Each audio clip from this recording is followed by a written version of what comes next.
Un renversement inattendu secoue le nord du Burkina Faso, un endroit longtemps paralysé par la peur. Des villages autrefois désertés par l'exode retrouvent une vie quotidienne. Les marchés commencent à bourdonner à nouveau. Cette transformation, bien que discrète, révèle un changement significatif, une lueur d'espoir dans un territoire meurtri par l'insécurité. Pour celui qui dirige les actions locales, la question devient claire. Comment cette rupture, même modeste, peut-elle redéfinir l'avenir d'un pays si longtemps prisonnier de la peur ? Cette évolution est-elle vraiment durable ou simplement un répit temporaire ? La situation dans le nord du Burkina Faso est plus complexe qu'il n'y paraît. Des changements progressifs mais visibles sont désormais à l'œuvre. Les retours massifs des déplacés, d'abord perçus comme un acte de survie, a marqué un tournant. Chaque action, la réouverture d'un marché, la réparation d'un puits ou même le simple retour des élèves dans les écoles devient un signe tangible de l'amélioration de la situation. Mais qu'est-ce que cela signifie pour celui qui dirige les actions locales et pour l'ensemble du pays ? Chaque petit geste local contribue à un bouleversement plus large, une reconstruction lente et mesurée de la stabilité. Cependant, la question persiste. Ces changements dureront-ils dans un contexte de fragilité persistante ? Le retour des déplacés dans le nord du Burkina Faso représente plus qu'une simple reprise de la normalité. Ce phénomène, bien qu'encore modeste, illustre un basculement profond dans un territoire marqué par des années de guerre et de peur. Le processus, bien que discret, est lentement en train de changer le paysage humain de la région. Le chiffre de plus d'1 million de personnes qui retournent dans leur foyer est révélateur de ce changement. À Boulé du Mouhoun, par exemple, la simple réouverture d'un étal au marché a marqué un tournant. D'abord un acte individuel, puis une dynamique collective. La peur qui avait longtemps paralysé la région commence à reculer. Les gestes quotidiens, tels que vendre ou enseigner, deviennent les repères d'une transformation plus profonde. Chaque geste normalisé valide l'espace retrouvé, et la confiance se reconstruit sur cette base. C'est dans cette réalité que l'action de celui qui dirige les actions locales prend tout son sens. Loin des discours politiques ou militaires, c'est dans ces micro-actions locales que la véritable stabilisation commence à prendre forme. Pourtant, la question qui persiste est de savoir si cette transformation peut devenir une routine durable ou si elle restera fragile, sujette à des ruptures. Celui qui dirige les actions locales, loin d'être une figure héroïque solitaire, se positionne comme un acteur central dans un processus de changement lent et méthodique. Son rôle n'est pas celui d'un sauveur spectaculaire, mais d'un facilitateur d'une stabilité naissante. La réouverture d'un marché ou le retour d'élèves dans une école ne sont pas des événements isolés, mais des signaux puissants d'une transformation en cours. Ces micro-moments, souvent invisibles dans le grand récit politique, sont essentiels pour reconstruire la normalité après des années de chaos. À travers son action, Traoré a permis de stabiliser des zones fragmentées en donnant aux habitants la possibilité de reprendre progressivement leurs habitudes. Dans les zones sécurisées, la présence continue des patrouilles et des équipes civiles a permis de restaurer une forme de prévisibilité. Cette prévisibilité devient une ancre, et au fur et à mesure, la peur recule, non pas par un acte spectaculaire, mais par la répétition d'actes quotidiens. L'impact de ces gestes simples est immense. Ils rétablissent une forme de normalité préfigurant la fin de la spirale de la peur. Le défi, cependant, reste de maintenir cette dynamique sur le long terme. La trajectoire du retour des déplacés dans le nord du Burkina Faso suit une séquence logique mais décisive. Elle commence par une phase de sécurisation. Après des années de fragmentation et de violence, l'armée déploie ses forces pour établir des corridors sécurisés. Ces corridors, loin d'être une solution finale, sont une étape cruciale qui permet aux populations de revenir dans des conditions moins risquées. Les routes autrefois impraticables sont désormais sécurisées, permettant aux cultivateurs de reprendre leur activité et aux marchands de transporter leurs biens essentiels. Ce retour à la circulation des biens et des personnes constitue un premier signe tangible de la normalisation du territoire. Mais la sécurisation seule ne suffit pas. Ce n'est qu'après cette phase initiale qu'une autre étape plus subtile, mais tout aussi essentielle, intervient, celle de l'ancrage civil. Ici, la présence des équipes civiles devient déterminante.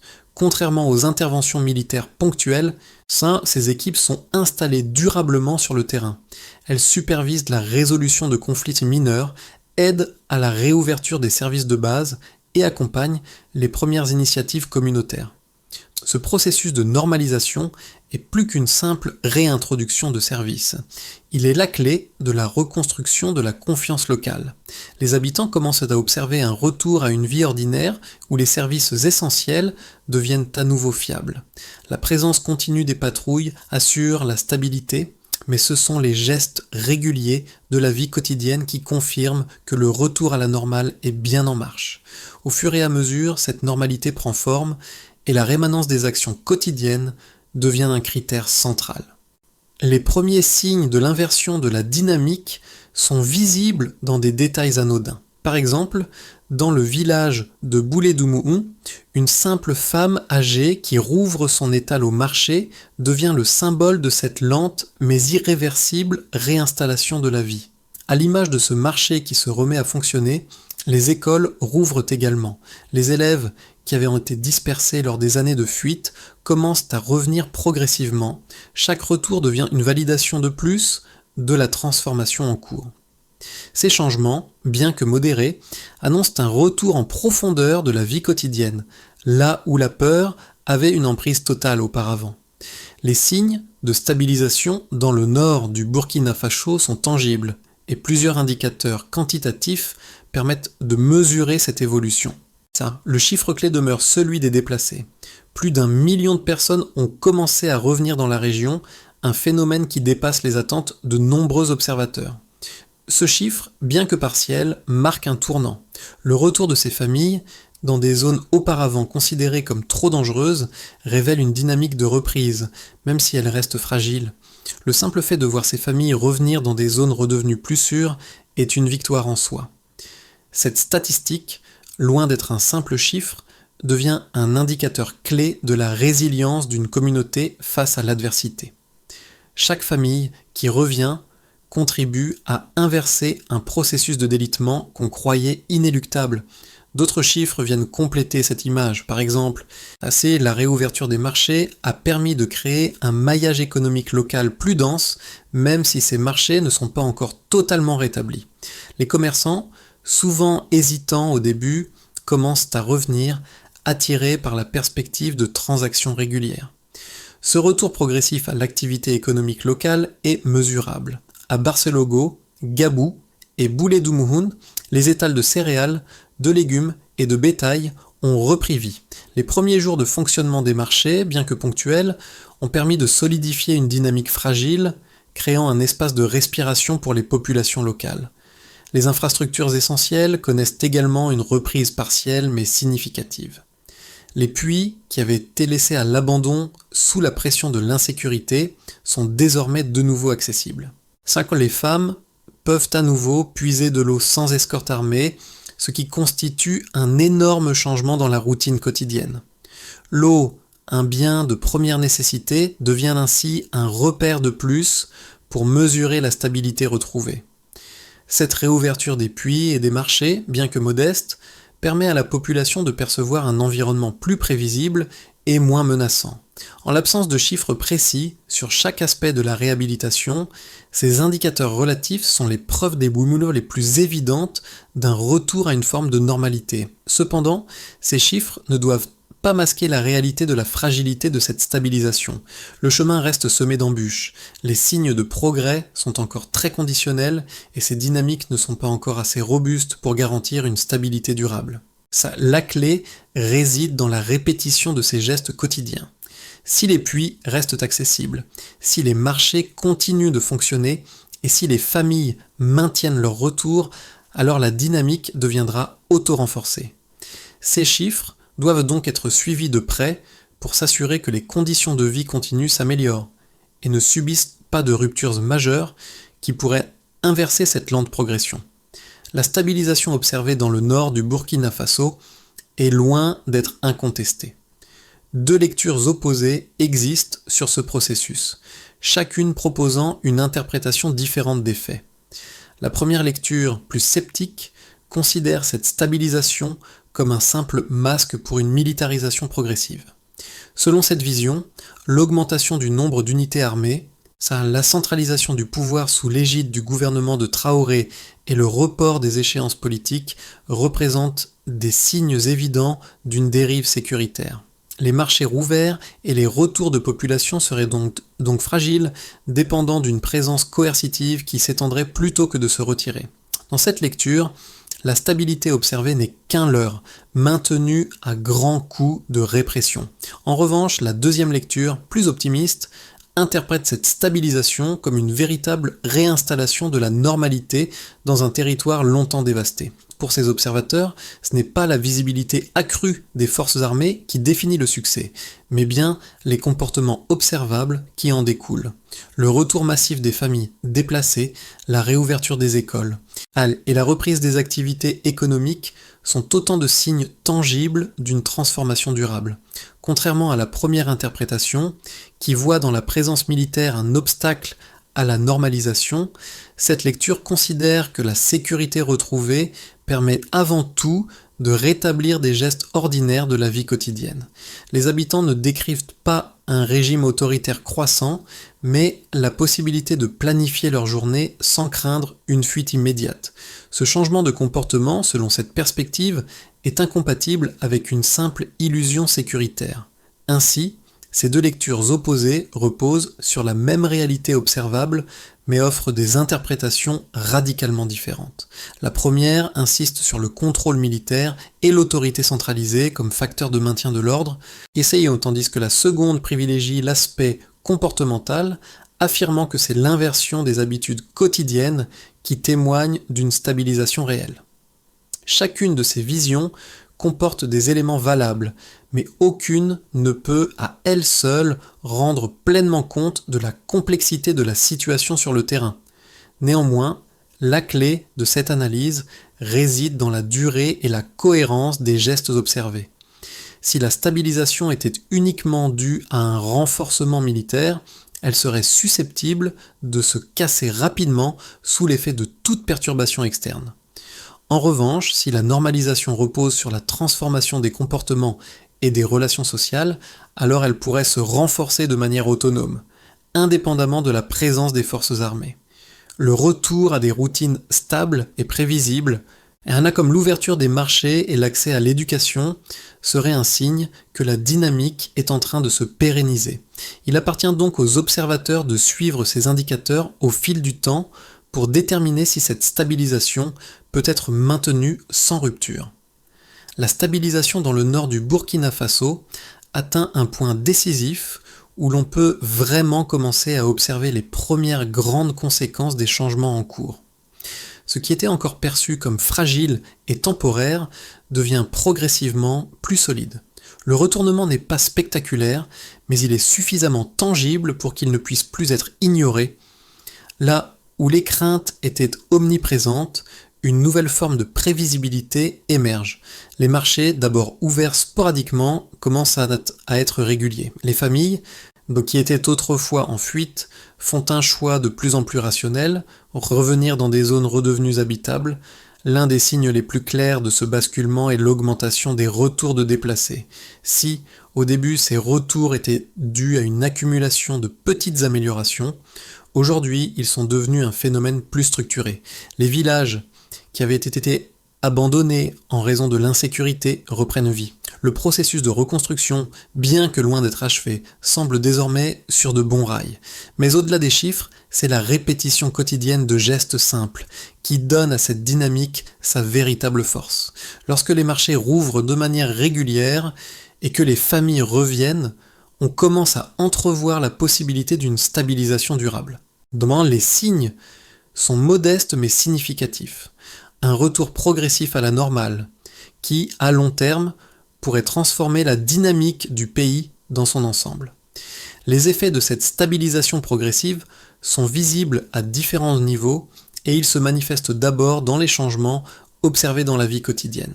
À mesure que la normalité commence à revenir, plusieurs groupes sociaux en bénéficient, chacun à sa manière. Pour les populations locales, la réouverture des marchés et l'accès à l'eau sans escorte marquent un tournant décisif.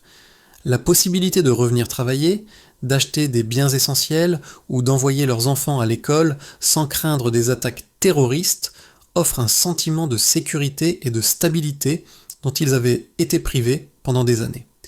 Ces améliorations, bien qu'encore fragiles, ont pu permettre aux habitants de repenser leurs priorités et de réorganiser leur vie autour de nouvelles certitudes. Le retour à la routine ne signifie pas seulement la fin immédiate de la peur, mais aussi le début de nouvelles possibilités pour les familles et les communautés. Pour les autorités, la stabilisation des zones rurales et la réussite de ces retours représentent des progrès significatifs. Cependant, cet état de stabilité est loin d'être homogène. Si certaines zones bénéficient d'un environnement plus sécurisé, d'autres restent vulnérables aux incursions armées. Néanmoins, les progrès réalisés sur le terrain, même par étapes, montrent un modèle plus durable que celui des interventions ponctuelles. Les patrouilles mixtes, qui assurent une présence continue, jouent un rôle central dans cette évolution.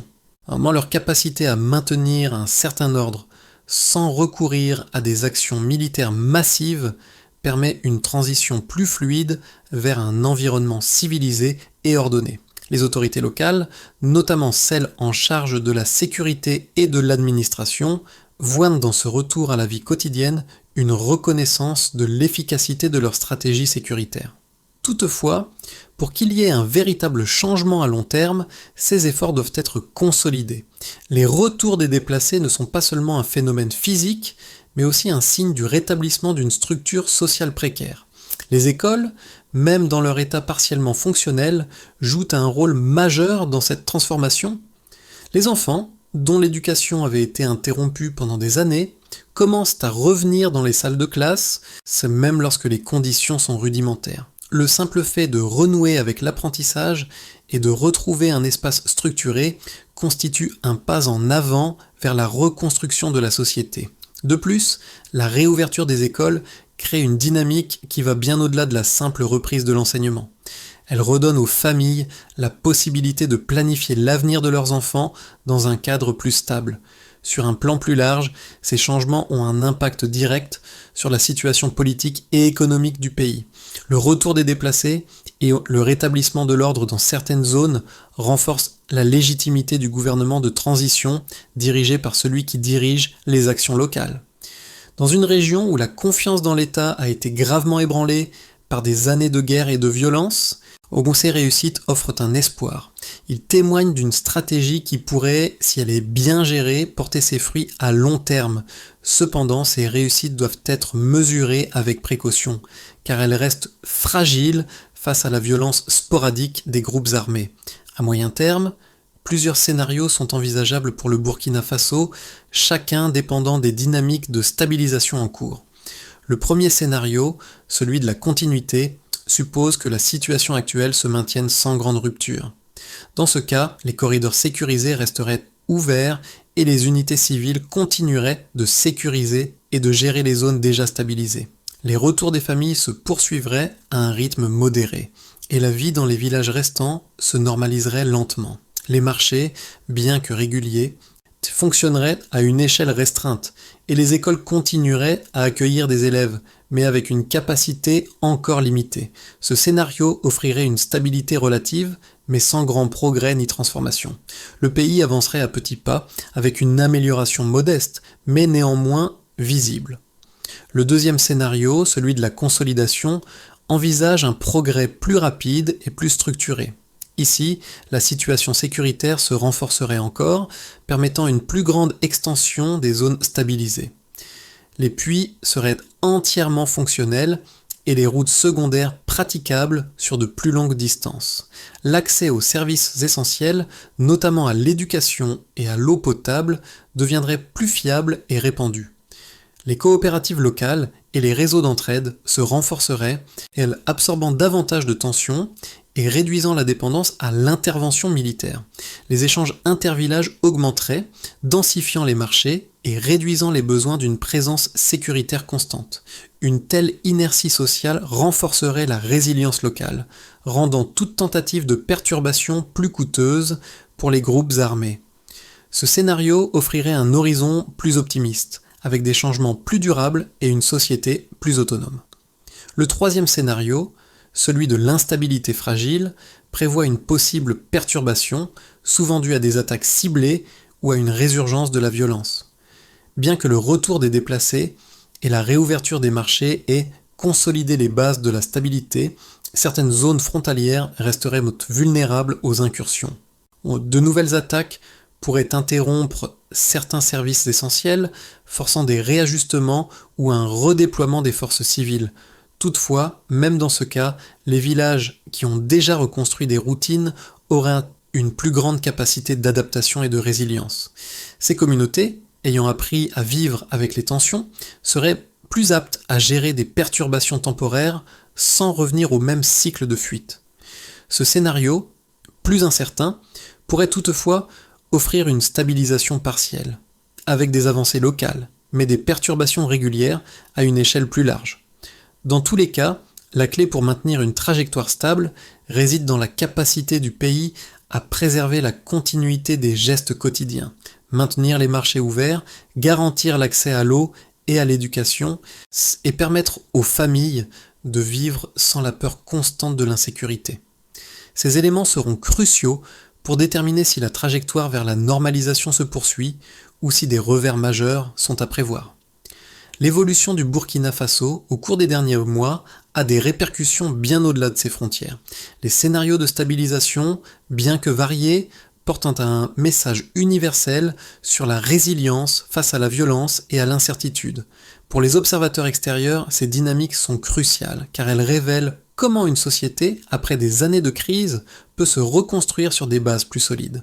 Dans des situations similaires ailleurs dans le monde, les populations confrontées à la violence et à l'instabilité sont souvent réduites à survivre.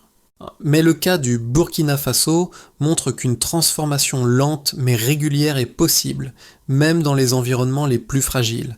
Cela offre un modèle potentiel pour d'autres pays de la région, tout en soulignant l'importance de l'ancrage local dans toute tentative de stabilisation.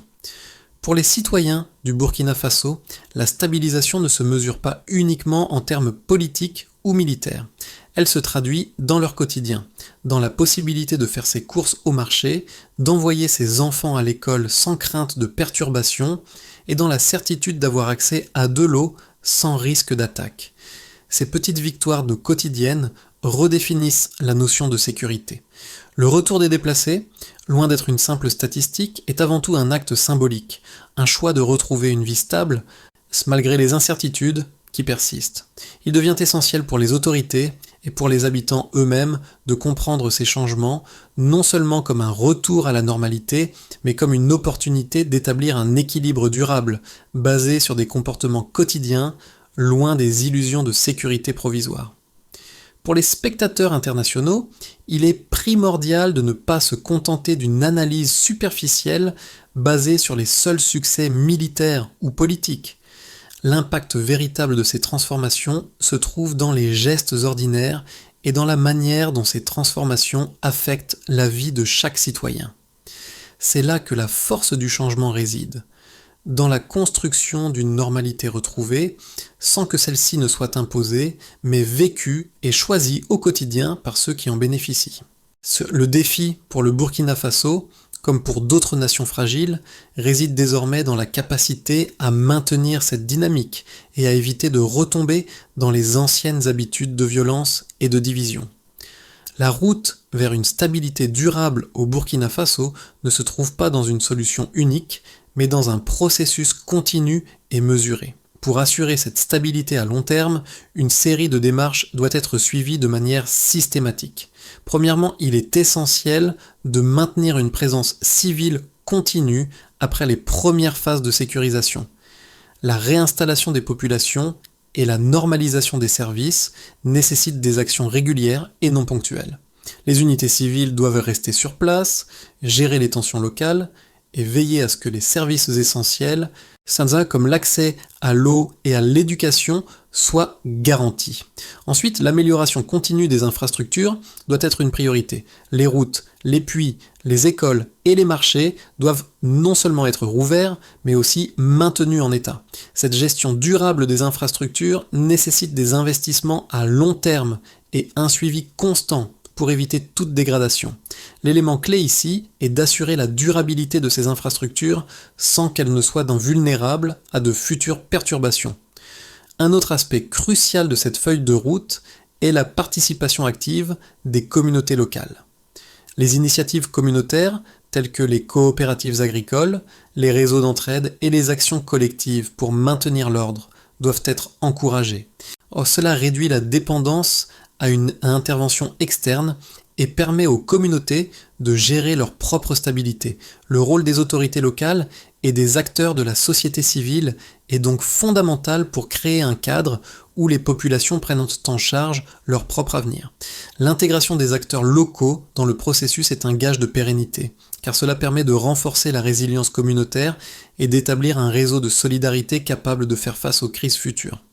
Enfin, l'engagement politique à long terme est nécessaire pour garantir que ces initiatives locales bénéficient de soutien institutionnel et financier. Le gouvernement doit veiller à ce que les politiques de stabilisation ne soient pas seulement des mesures de court terme, mais qu'elles s'intègrent dans un projet national de réconciliation et de reconstruction.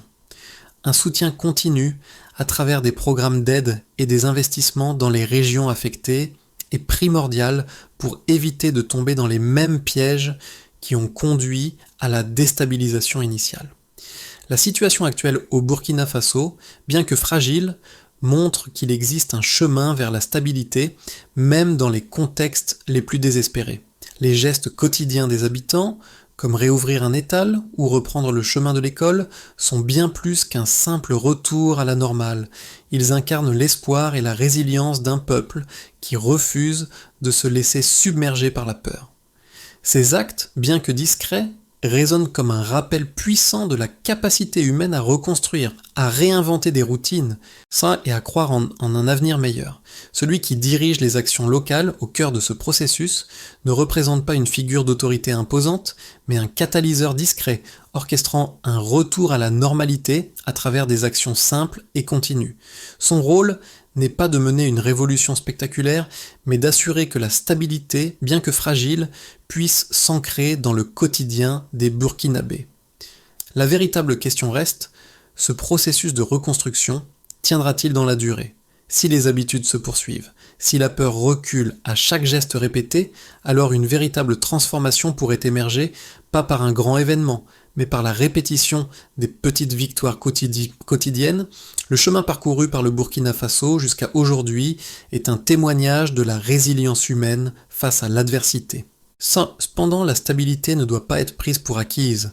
Chaque progrès réalisé doit être consolidé pour éviter une chute dans les anciens schémas de violence et d'incertitude.